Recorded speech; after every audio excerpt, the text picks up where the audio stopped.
지난 6월로 사도행전 말씀 마치고 이제 하반기 어떤 말씀을 전할까 할 때 주님께서 이제 다니엘과 에스더를 통해서 하나님의 은혜를 나눌 마음을 주셨습니다. 특별히 오늘은 다니엘서 1장 말씀을 통해서 다음 세대의 하나님의 기쁨이 되라라는 제목으로 말씀을 나누도록 하겠습니다. 제가 우리 신촌교회 부임한 지 한 6년 정도 되었는데 우리 신촌교회 부임하면서 주님께서 몇 가지 생각을 주신 것 중에 첫 번째는 아, 우리 교회가 신촌교회였다가 만민교회와 새 예루살렘 교회로 나누어졌는데 보통 교회들은 그렇게 되는데 하나님의 은혜로 합쳐져서 신촌교회로 복원이 되었단 말입니다. 하나님께서 이 일을 통해서 원하시는 것이 무엇일까? 또 두 번째는 우리 원로 목사님이 제가 부임하기 전에 29년 동안 우리 신촌교회를 함께 섬기셨는데 목사님의 마음 가운데 신촌교회가 여기 있기 때문에 이 마을이 잘 돼야 된다. 그래서 물건을 사도 또 머리를 깎고도 목욕을 해도 꼭 이 동네에서만 하셨다고 그러셨어요. 왜냐하면 신촌교회가 있기 때문에 이 동네가 잘 돼야 된다. 그것을 잊지 않았습니다. 세 번째가 이 신촌교회가 이 신촌이라는 지역, 대학가와 이 문화의 중심이라는 지역에 하나님이 세우셨는데 과연 그 뜻은 무엇일까? 늘 언제나 저에게 이 생각을 하면서 하나님께서 이 신촌교회가 예수님께서 기뻐하시는 교회를 세워갈 것을 말씀하셨습니다. 근데 그러는 가운데 참 감사하게 지난주에 주님께서 두 가지 결정을 하게 하셨습니다. 이것을 하나님이 참 기뻐하신다라는 마음을 주셨는데요. 첫 번째는 올 9월 16일서부터 우리 교회 앞에 한 5천 세대 정도의 주민들이 입주를 하는데 이 일을 연합해서 이 지역에 있는 교회와 연합해서 전도하라 말하셨고 그것을 지역 교회와 함께 결정한 시간을 지난 목요일 날 갖게 되었습니다. 지난 목요일 아침에 이 지역에 있는 교회 10교회 담임 목사님과 그리고 함께 인근에 관련되신 분들이 한 15분이 모여서 회의를 할 때 제가 준비해 간 자료를 브리핑하는 시간을 가졌습니다. 제가 그때 그렇게 말씀드렸어요. 목사님, 어, 이제 제가 좀 말씀드리면 이 지역에 9월에 920세대가 입주를 하고 상가가 27개가 오픈을 합니다. 그래서 주민이 한 5천 명 정도 늘어날 것이라고 예상을 하고 있습니다. 근데 아시는 것처럼 이 염리동 지역에 제가 부임했을 때 3만 2천 명 정도의 주민이 있었는데 지금은 만여 명 정도로 줄어들었는데 5천 명이 늘어난다라는 것은 이제 반 이상이 늘어나는 것입니다. 그리고 입주자의 연령대를 살펴보니까 50대 미만이 한 75% 정도 된다고 하니 자녀들이나 또 학교들이 굉장히 많이 늘어날 것 같습니다.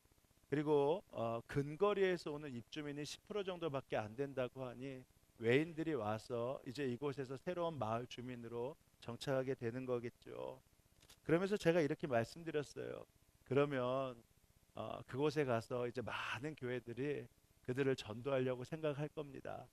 근데 너무나 중요한 사실이 있는데 우리나라 인구 중에서 한 20%가 예수를 믿는다고 한다면 그 중에서 20%는 저희가 별로 신경 쓸 필요가 없을 것 같습니다.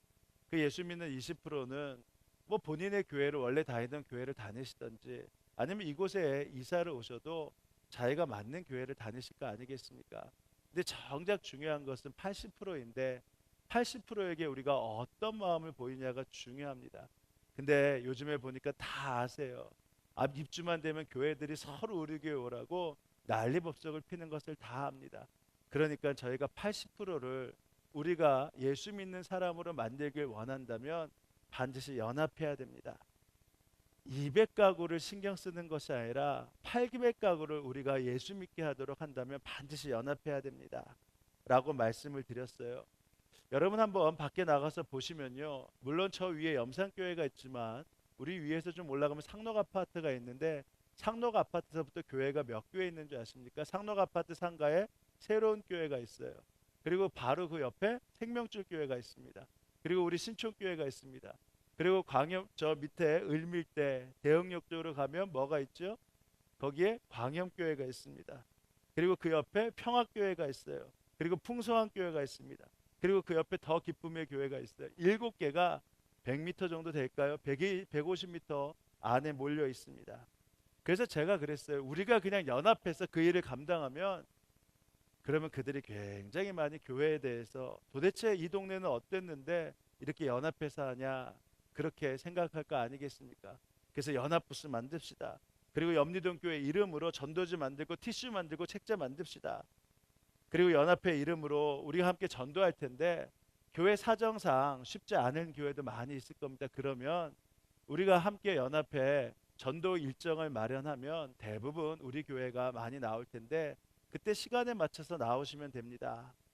그리고 지난번에 말씀드렸듯이 우리 교회에서 사랑의 집수리를 하는데 벌써 한 5년째 185가구 넘게 해드렸는데 앞으로도 이거 계속 할 건데 교회 연합회 이름 염리동 교회 연합회 이름으로 하겠습니다. 그리고 독거 어르신 반찬 봉사 염리동 교회 연합회 이름으로 하겠습니다. 여기에 있는 하늘꿈 대학 노인대학 하는데 염리동 교회 연합회 이름으로 하겠습니다. 그러니까 그때 오셔서 바카스 하나 사주시고 잘한다고 칭찬만 해주시면 됩니다. 이렇게 말씀을 드렸더니 아주 좋아하세요.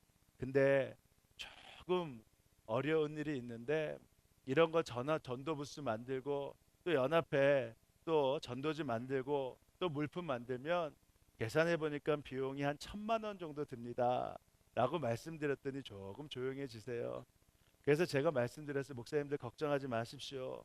많은 전도 비용이 들기는 합니다만 연합해서 하는 것이니까 교회 형편에 따라서 같이 부담하고 그러다 보면 이거 다 채워질 겁니다.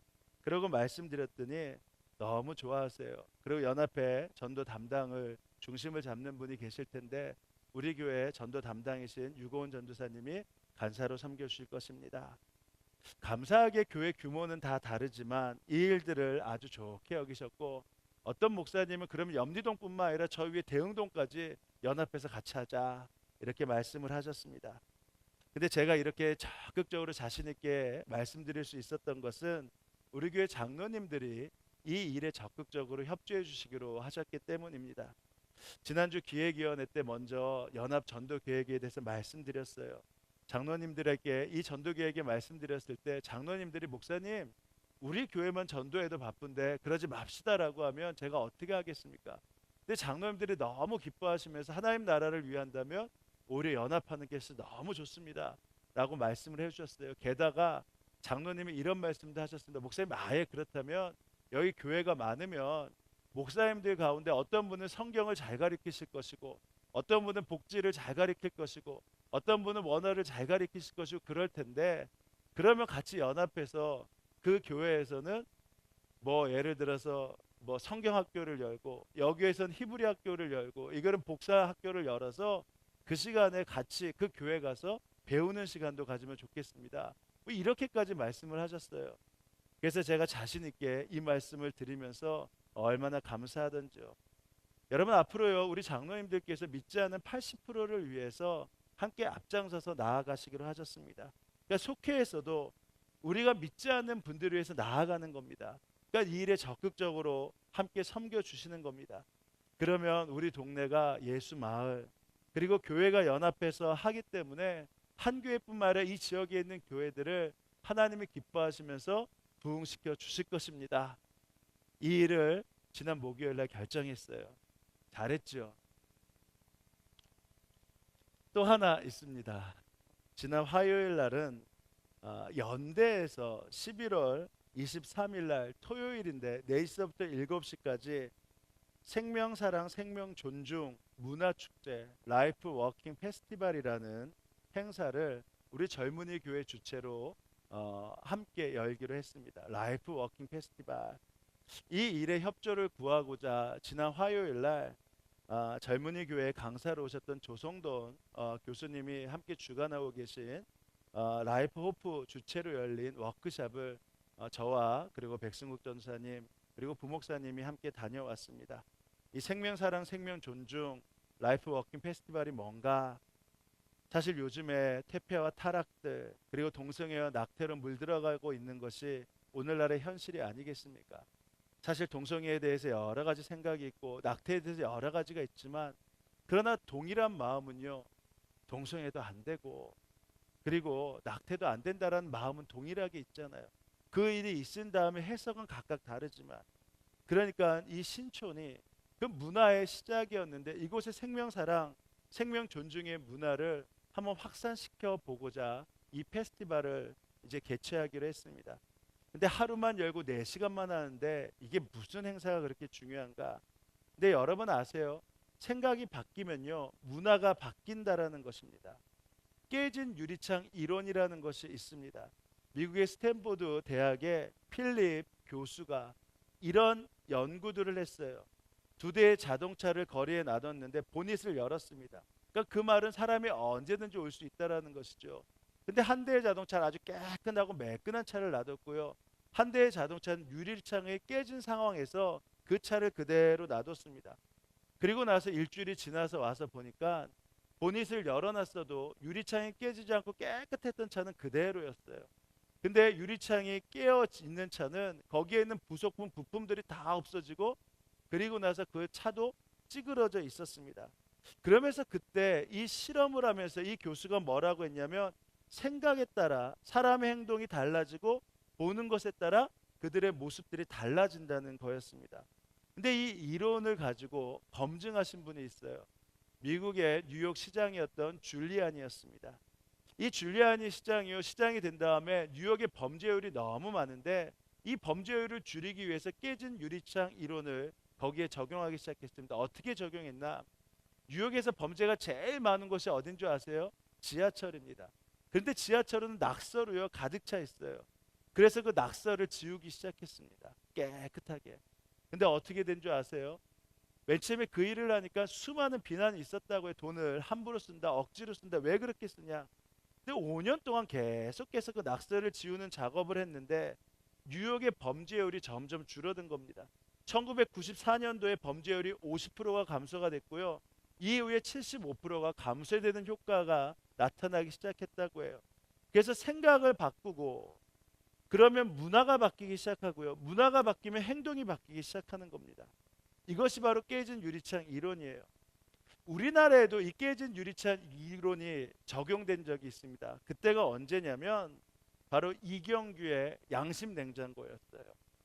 그 당시에 우리나라 교통사고 사망률이 전체 사망률에서 2위였습니다. 그러니까 교통사고 사망률이 굉장히 많았어요. 근데 지금은 사망률 가운데 6위로 떨어졌습니다. 근데 그 시작이 많은 사람들이 이경규의 양심 냉장고 때문에라고 해요. 양심 냉장고가 1996년 12월에 시작돼서 97년서부터 본격적으로 되었는데 어떻게 했냐? 여러분 기억나세요? 양심 냉장고가 뭔지? 이렇게 숨어 있다가 밤이라든지 아니면 한적한 곳에 숨어 있다가 어떤 사람이 교통 질서를 지키냐고 신호등을 지키고 있으면 짜잔 나타나서 당신은 이 시대의 양심입니다 하고 양심 냉장고를 주고 붙여줬습니다. 근데 이때 이 프로를 일요일 밤에라는 프로를 많은 사람들이 보면서 생각이 바뀌었어요. 아, 교통 질서는 지켜야 되는구나. 그러면서 그때서부터 그것이 현저하게 낮아지기 시작하면서 지금에 이르렀다라는 것입니다. 생각을 바꾸면 문화가 바뀌고 행동이 바뀌는 것이죠.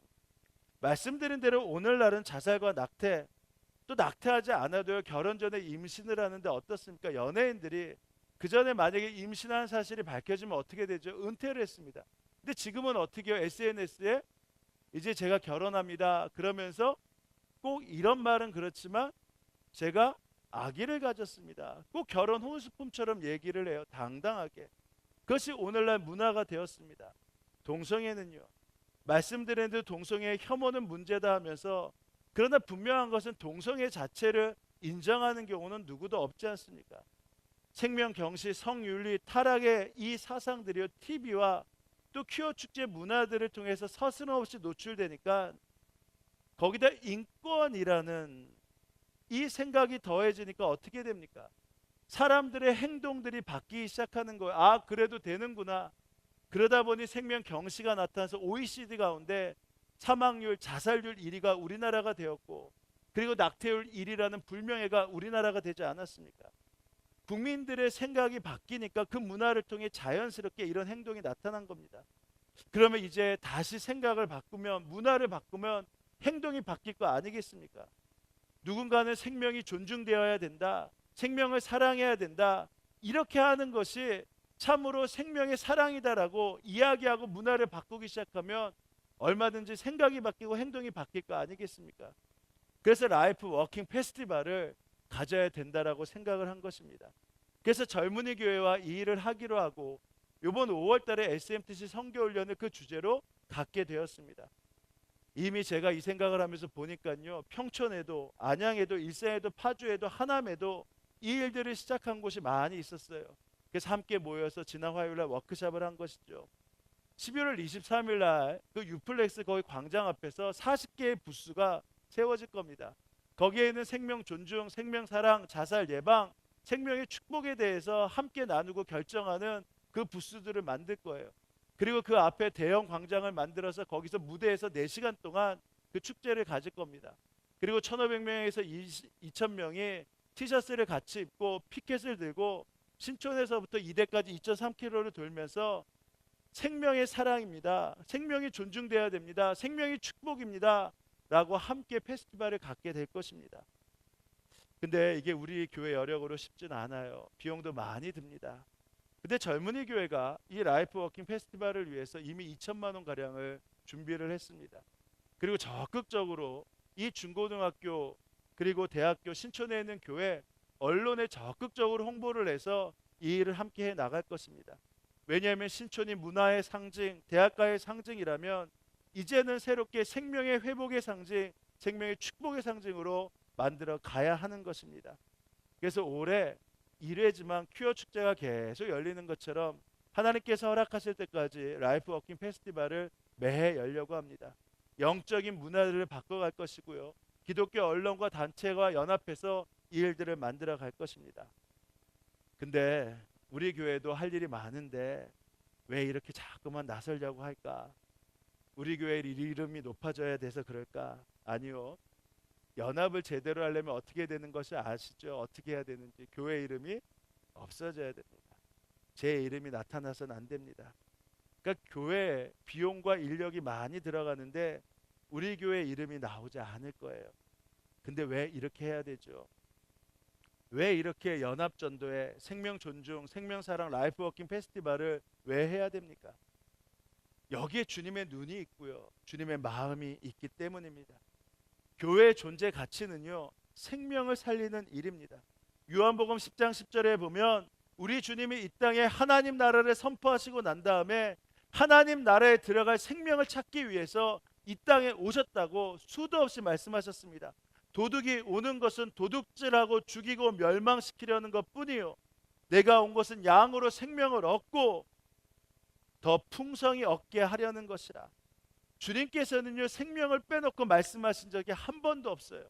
주님은 요한복음에 보면 내가 생명을 사랑한다, 생명을 축복한다, 생명을 찾길 원한다라고 수없이 말씀하셨습니다. 근데 이 생명의 가치는 그렇기 때문에 이 교회 안에 가두어져서는 안 됩니다. 이 생명의 가치와 컨셉은요, 이 밖으로 나가서 이 생명의 사랑의 존중, 그 생명의 축복을 저희들이 전해야 됩니다. 그리고 교회는 사회에 생명을 사랑하고 생명의 가치를 회복하는 일을 만드는데 앞장서야 합니다. 야곱은요, 요셉을 축복할 때 이렇게 축복했습니다. 요셉은 무성한 가지 곧 샘 곁에 무성한 가지라. 이 샘 곁에 요셉이 갖고 있는 많은 축복이 있다고 했어요. 많은 풍성함을 갖게 되었다고 될 것이라고 말씀하셨습니다. 근데 그것으로 끝난 것이 아니에요.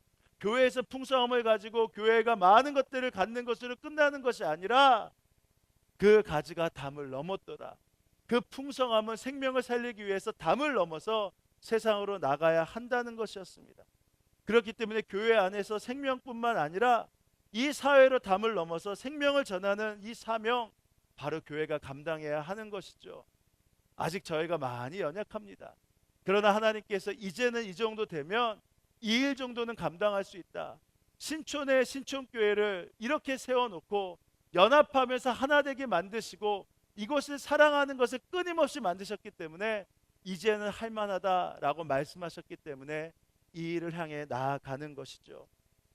여러분, 그렇기 때문에 이 일을 향해서 기도해 주시고, 그리고 이 일을 주님께서 기뻐하심을 알고 하나님께서 이 일을 생명을 살리는 일을 감당하셨을 때 우리에게 영적 부흥을 주심을 확신하시길 원합니다.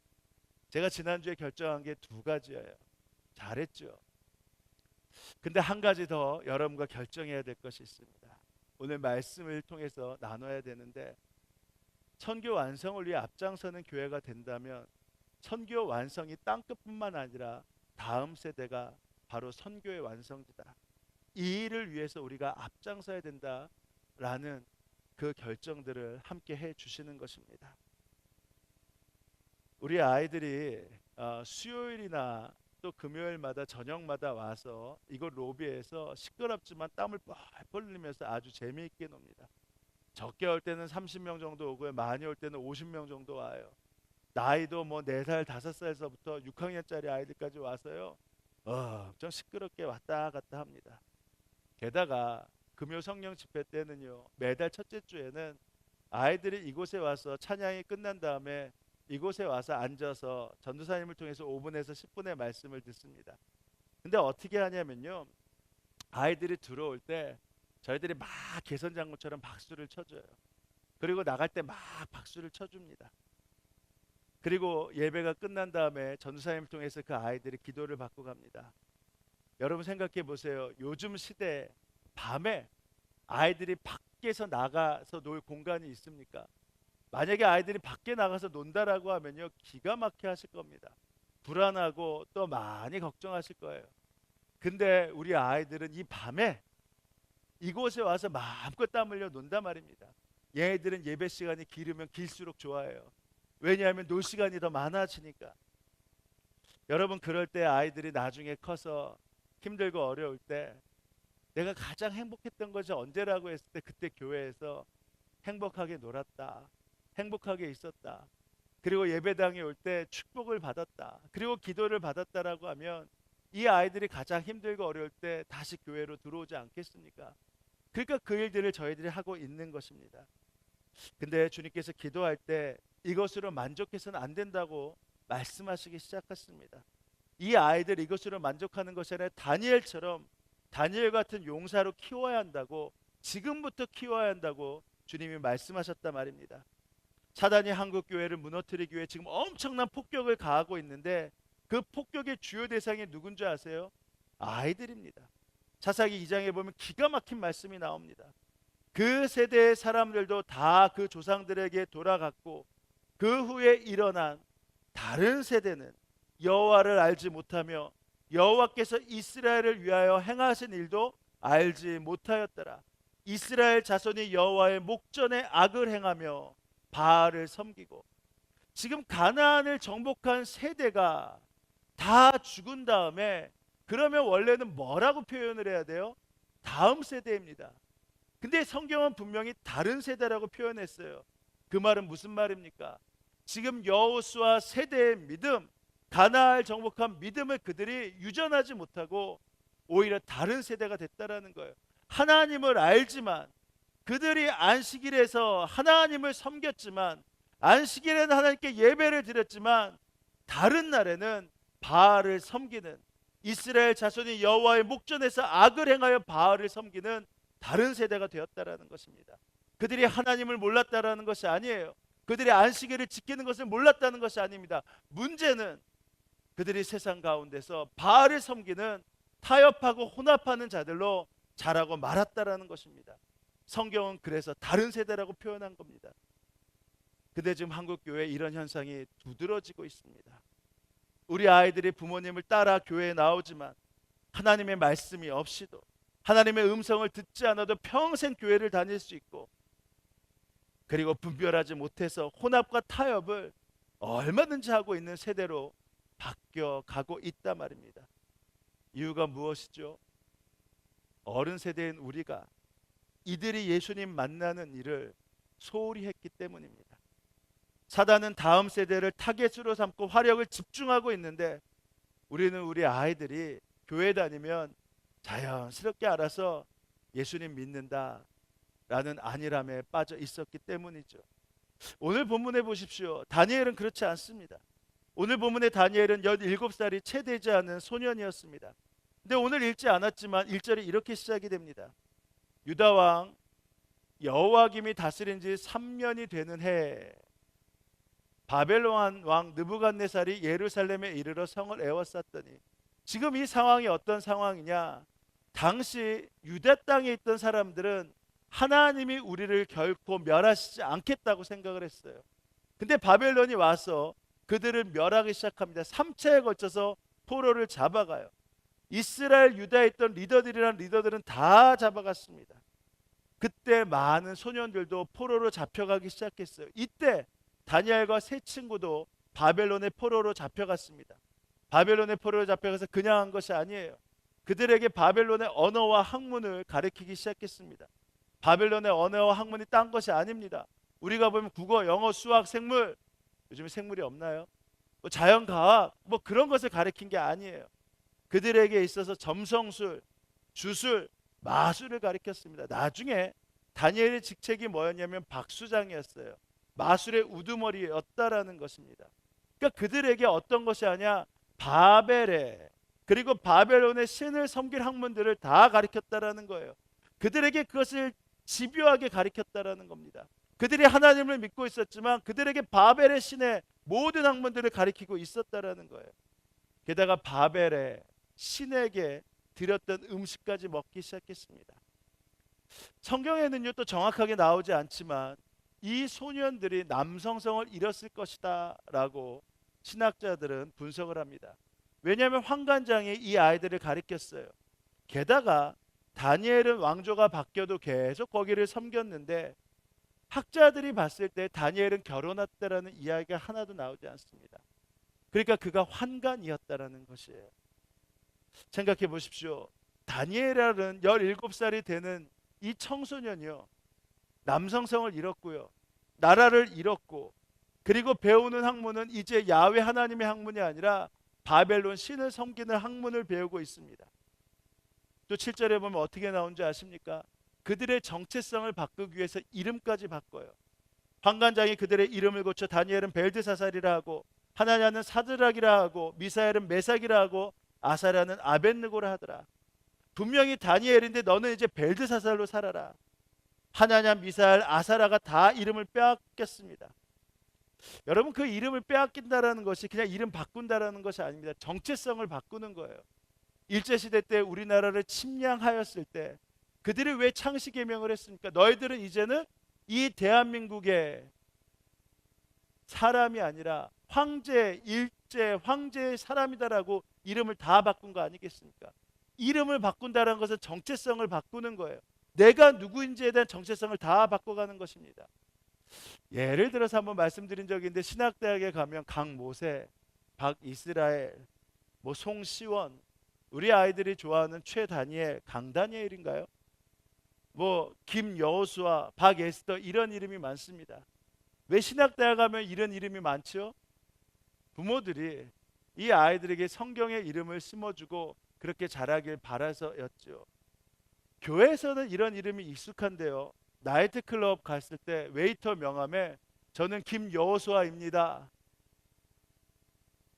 제가 강시온입니다, 뭐 이러면 어떻겠어요? 스님이 와서 안녕하세요, 제 이름은요 원래 강다니엘입니다, 제 이름은요 김여호수아입니다, 이러면 어떻겠습니까? 스님이 이런 이름을 가질 리가 없죠. 다니엘, 하나냐, 미사엘, 아사라가 지금 그 정체성을 바꾸게 한 것입니다. 다니엘은 하나님이 재판하신다, 미사엘은 누가 하나님과 같은가, 하나냐는 하나님은 은혜로우시다, 아사랴는 하나님이 도우셨다 라는 의미를 가지면서 살아가야 될 아이들이 지금 벨드사살이라고, 너는 바벨론의 신의 아들이라, 메삭이라고, 너는 바벨론 여신 아쿠의 아들이라, 사드락이라고, 아벳느고라고, 너는 바벨론의 신 느고의 종이다 라고 이름을 바꿔 말한 것입니다. 그러니까 이 청소년들은요 바벨론에 가서 그들이 하나님을 알고 있었지만 다 바뀔 수 있는 상황이에요. 정체성이 바뀌고, 그리고 그 학문을 배우면서 게다가 남성성까지 빼앗겼으니 그들은 하나님을 원망하고 포기하면서 이제 바벨론에서 편안하게 살겠다라고 말할 상황이지 않겠습니까? 근데요 그들은요 정체성을 바꾸지 않아요. 끝까지 하나님을 그 바벨로니의 학문과 세상 가운데서 지키는 자녀들이 됩니다. 죽으면 죽으리라 해요. 8절에 이렇게 나와 있습니다. 다니엘은 뜻을 정하여 왕의 음식과 그가 마시는 포도주로 자기를 더럽히지 아니하리라 하고 자기를 더럽히지 아니하도록 환관장에게 구하니, 근데 그 구하는 것도 저 이제 안 먹겠습니다 감정적으로 결정한 것이 아니라 깊이 기도하고 결정한 다음에 말을 했기 때문에 지혜롭게 말했다는 거예요. 정중하게 환관장에게 말합니다. 청하오니, 12절이에요. 당신의 종들을 열흘 동안 시험하여 채식을 주어 먹게 하고 물을 주어 마시게 한 후에 당신 앞에서 우리의 얼굴과 왕의 음식을 먹는 소년들의 얼굴을 비교하여 보아서 당신이 보는 대로 종들에게 행하게 하소서 하매, 다니엘은 결정권을 환관장에게 넘기면서 어떻게 합니까? 제가 이렇게 한번 믿음으로 살아보겠습니다. 저는 하나님을 믿는 사람을 이렇게 살아보겠습니다. 당신이 비교해 보십시오라고 그것을 넘깁니다. 어떻게 다니엘이 그 정체성을 지키면서 세상 가운데서 그들에게 지혜롭게 그리고 믿음으로 그렇게 담대히 말할 수 있었을까요? 그가 훈련되었기 때문입니다. 그가 바로 이 포로기로 잡혀오기 전에 이미 훈련되었기 때문입니다. 그리고 훈련이 되었기 때문에 바벨론이라는 세상 앞에서 그는 그것을 대적하면서 나아갈 수 있는 힘이 있었던 거예요. 아마 다니엘은 열흘 동안 엄청나게 기도했을 겁니다. 치열하게 목숨을 걸고 나아갔을 거예요. 환관장이 너희들 얼굴이 만약에 상하게 되면 나도 죽을 것이라고 얘기했으니 하나님 앞에 얼마나 매달렸겠습니까? 환관장의 마음을 움직여 주십시오. 하나님, 저의 얼굴들이 이 땅에서 하나님의 사람으로 온전히 서가야 합니다라고 17살, 19살 그 소년들이 얼마나 주님 앞에 매달리며 기도했겠습니까? 그 결과 15절입니다. 열흘 후에 그들의 얼굴이 더욱 아름답고 살이 더욱 윤택하여 왕의 음식을 먹는 다른 소년들보다 더 좋아 보인지라. 그 다음에 결과 그리하여 감독하는 자가 그들에게 지정된 바알신에게 바쳤던, 말뚝에게 바쳤던 음식과 마실 포도주를 제하고 채식을 주니라. 여러분 놀랍게요, 다니엘과 세 친구가 믿음을 지키기 시작하면서 어떤 일이 일어난 줄 아십니까? 이 청소년들이 믿음을 지키기 시작했는데요, 바벨론에서 잡혀가서 우리 하나님이 바벨의 신보다 부족하다고 생각했던 유대인들의 마음이 바뀌기 시작합니다. 그리고 심지어는 바벨론의 왕 느부갓네살이 자신의 신이 말뚝신이 아니라 하나님이 살아계신 신이라고 인정하기 시작합니다. 이게 다니엘서 4장, 5장, 6장에 수두룩하게 나오는 내용들이에요. 다니엘과 그 친구의 믿음을 통해서 오히려 타협하고 포기해야 될 그 세상을 바꿔낸 자들이 되었습니다. 사랑하는 여러분, 우리의 다음 세대가 이렇게 자라야 하는 것 아니겠습니까? 공부 잘하고요, 좋은 학문 갖는 것, 그건 너무 중요하지만 정체성을 갖기 힘든 이 시대를 살아갈 아이들이 오히려 그 정체성을 잃지 않고 세상과 싸우되 지혜롭게 지혜와 계시를 가지고 싸워가면서 그들 가운데 오히려 하나님의 이름을 높일 아이들로 자라가야 하지 않겠습니까? 말씀드린 대로 우리 교회가 선교 완성을 위해 앞장서는 교회가 된다라고 한다면, 선교 완성의 끝이 다음 세대라고 한다면 그들을 위해서 섬기고 기도하고 그들을 받쳐줄 교회가 교회로 세워져야 되지 않겠습니까? 오히려 허락하신다면 말씀드린 이곳에 하나님께서 허락하신 대안학교라도 세워서 이곳의 아이들을 위해서 모든 것을 투자해 가면서 이들이 하나님만 만날 수 있다면 그 일을 감당할 수 있는 교회로 만들어 가는 것을 우리가 결정해 가야 되지 않겠습니까? 그럼 어떻게 하면 됩니까? 다니엘과 세 친구가 그렇게 할 수 있었던 것은 말씀드리던 망해가는 유다에서도 그들에게 믿음을 지키고 하나님의 살아계심을 보여줬던 부모 세대가 있었기 때문입니다. 어떻게 그들이 바벨론에 가서 그들이 이겨낼 수 있겠어요?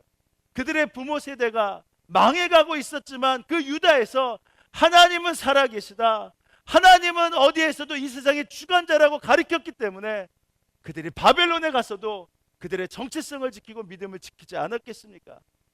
그러니 어떻게 해야 됩니까? 우리 기도해야 됩니다. 정말 생명을 걸고 기도해야 돼요. 어떤 건 기도입니까? 우리 아이들 물과 성령으로 거듭나길 위해 기도하셔야 됩니다. 무조건 우리 아이들이 예수 믿고 거듭나야 합니다. 우리 학생들이 예수님 믿습니다, 내가 구원받았습니다 하는 축복을 누려야 되고요. 하나님의 살아계시고 구원받는 자가 되도록 우리가 기도해야 됩니다. 무엇으로 가능합니까? 하나님의 심장을 가지고 그들의 영혼을 위해 몸부림치고 기도하면 됩니다. 사단의 화력이 강합니까? 복음의 능력이 강합니까? 먼저 우리 부모들이, 사역자들이, 그리고 교사들이 하나님의 심장을 가지고 이 심장이 우리 자녀들에게 부어질 수 있도록 우리가 생명을 걸고 기도해야 하는 것입니다. 영혼을 위한 금식은 하는데 우리 아이들이 생명으로 태어나기 위한 그 시간, 특별히 그 시간이 집중되는 이 여름에 왜 저희들은 금식하기가 힘듭니까? 영혼을 위한 기도의 금식은 우리가 해가는데 자녀를 위해서 이번 성경학교 때 이 아이들의 생명을 이식하고 주님의 마음을 이식하는 자녀들을 자라갈 수 있도록 왜 우리가 그렇게 기도를 못하는 것입니까? 우리가 이 아이들을 위해서 적극적으로 후원하고 섬기는 일들을 하는 게 왜 그렇게 복잡한 것입니까? 그래서 결정하시자는 거예요. 우리가 생명을 사랑하기 위해서 신촌을 섬기고, 그리고 이 지역을 연합해서 섬기다면 또 하나, 다음 세대, 이 교회에 속해 있는 자녀들만은 어떤 일이 있어도 예수 믿고 바벨론에서 정체성을 지키는 자녀들로 만들겠다라는 결정을 우리가 하고 그 일을 위해서 기도하고 나아가는 것입니다. 또 하나 무엇이죠? 이 아이들이 영적인 분별력을 이를 위해 갖도록 훈련시켜야 합니다. 어떻게 훈련해야 됩니까? 아이들이 말씀으로 채워지면 분별력이 생기는 것입니다. 다니엘의 분별력이 있었잖아요. 그냥 제가 예수 믿습니다라고 하는 것이 그 상황에 따라서 받아들일 건 받아들이지만 오히려 그것을 뛰어넘을 수 있는 지혜와 분별력이 오늘 본문에 다 나타나 있는 거 아니겠습니까? 이것이 하나님의 뜻인가? 지식이 아니라 영적으로 이것을 분별하려면 어떻게 해야 됩니까? 말씀이 그 안에 들어가야 해요. 이 일은요, 아이들이 할 수 있는 것이 아닙니다. 다음 세대를 책임지고 있는 저와 여러분이, 우리 교사들이 이들에게 말씀을 심어줄 수 있도록 만들어 가야 하는 것입니다. 이거 결정하시자는 거예요. 제가 왜 예수동의 일기를 그렇게 쓰자고 말씀드리는 것인지 아십니까?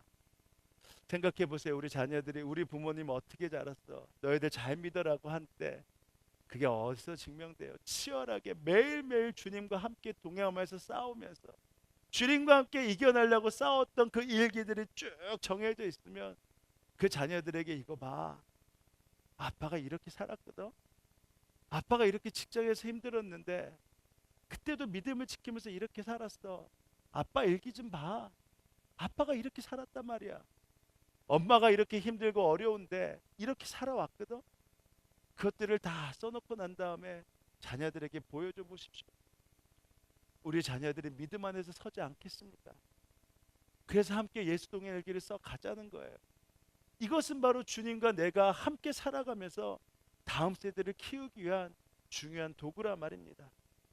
그래서 바벨론에서 예루살렘의 회복을 꿈꾼 다니엘처럼 이 땅에서 혼합과 타협이 있는 이 땅에서 하나님 나라를 꿈꾸는 자녀들로 우리 자녀들을 키워가야 합니다. 시간이 많이 지났기 때문에 여기까지 말씀을 전하겠습니다. 이제 기도하실 때 성찬을 받기 전에 주님, 정말 이 교회가 아직도 부족하고 연약하지만 이 지역의 연합을 이루는 교회 되게 하여 주옵소서.